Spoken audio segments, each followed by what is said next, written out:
Mercedes, please, here's a check. I have no money in my account. Or even if I have money in my account, you can't cash it.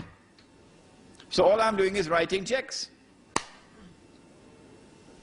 And that's how they're buying the Saudi oil, with US dollars, which cannot be redeemed.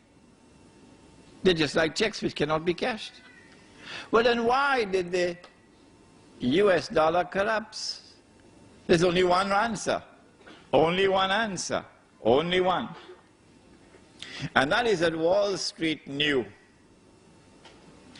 what even our distinguished and respected ulama did not know.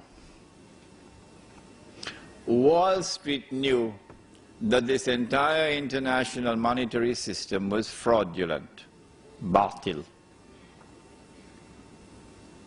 and that it will collapse one day. And they thought that that day had come. In 73 and again in 80.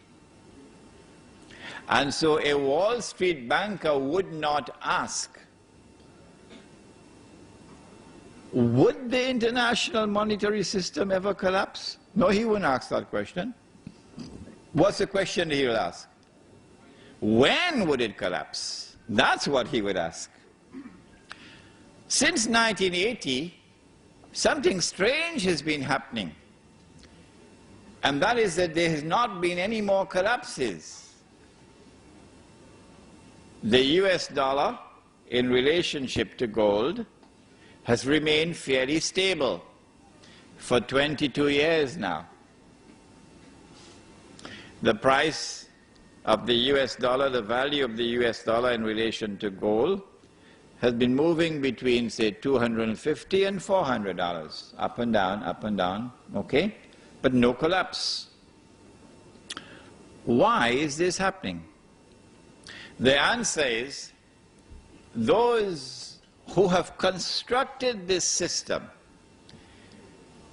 those who are preparing to bring down this system, and to then take absolute control of the world of money as part of the means through which they will now rule the world. Rule the world. And the golden age would be said to have come back again. And so the Messiah must be here. They're the ones. For that subject, of course, please read this book, Jerusalem in the Quran. It'll explain that subject. What they did was to control the price of gold. Can you control the price of a commodity? Yes, if you can establish what is called a monopoly. Then you can control the price of a commodity. The Prophet ﷺ cursed the one who establishes a monopoly. In the late 19th century, when diamonds were discovered in southern Africa, the Jews were behind the diamond industry, the European Jews. And they wanted to take control of the diamonds, and they wanted to maintain the high price so that the price would not lower. So what they did, they used, of course, a British as a front man, so that Jewish face would not be up front. His name was Cecil John Rhodes.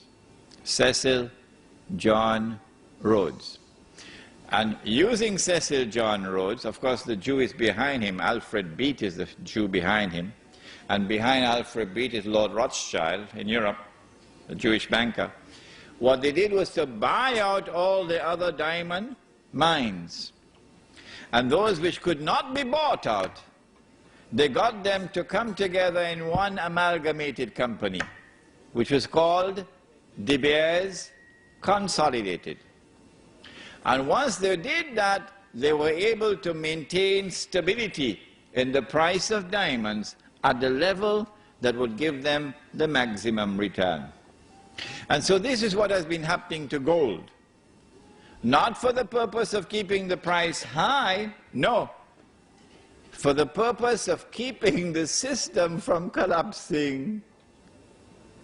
We don't want it to collapse on its own. We want to bring it down when it will be in the interest of the State of Israel. That's where we are today, brothers and sisters. This is the history of what has happened since the first paper money was issued. The attack on America on September the 11th is the opening rounds. I have warned you time and again. The opening rounds of the countdown which will witness the transfer of power from one ruling state to another, from the United States of America to the State of Israel. How does Imran Hosein know this? Where does he get this knowledge? Brother, the hadith is there. We've used it as the cover of this book. Sure, you can differ with me. I have no problem with that if you differ with me, that I have interpreted the hadith in the way that I have, and you are uncomfortable with it. Fine. Well, what are you going to do when Israel becomes the ruling state of the world? You'll remember me on that day, yes? Yeah? Imran was right. He interpreted the hadith correctly. Part of the process through which the Jews will take control of the world is the attack with money. This is riba. With the value of the money collapsing, going down lower and lower, she was working, you remember, for 40 bags, the black woman. And then the white South African government was slapped in the face by the US Congress in 1988. Why? Because the white world order, they don't want to look bad. And this was an eyesore in South Africa. So they wanted to get rid of this apartheid because it was embarrassing them. So they slapped economic sanctions on South Africa in 1988. And then the South African rand collapsed. It was 1.9, it went to 3 rands to the dollar. And the woman who was working for 40 bags of mealie meal or corn, she's now getting 20 bags. Huh? And then when the black government gave way, the white government gave way to the black government, 91 or 92, the South African rand had some color consciousness in it. Because as soon as the black government took power, it dropped from 3 rands to 6 rands. Strange things happening, eh? And then when September 11 took place, 2 aeroplanes hit 2 towers, and the South African rand thousands of miles away fell from 6 to 9. And so she was working for 40 bags of mealie meal. And then it went to 20, and now it went to 10. And then about a month or 2 ago, I don't know, it reached up to 12 rands to $1 US before the South African government established a commission inquiry to find out where is this thief. And who is the thief? And so this is riba. This is riba. Why? Because of the verse of the Quran, وَلَا تَبْخَسُوا النَّاسَ أَشْيَاءَهُمْ وَلَا تَبْخَسُوا النَّاسَ أَشْيَاءَهُمْ. Do not diminish, make little the value of people's property, people's labor, people's sweat. It's haram. It is riba because of the hadith.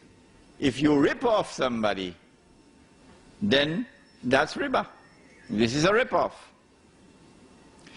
When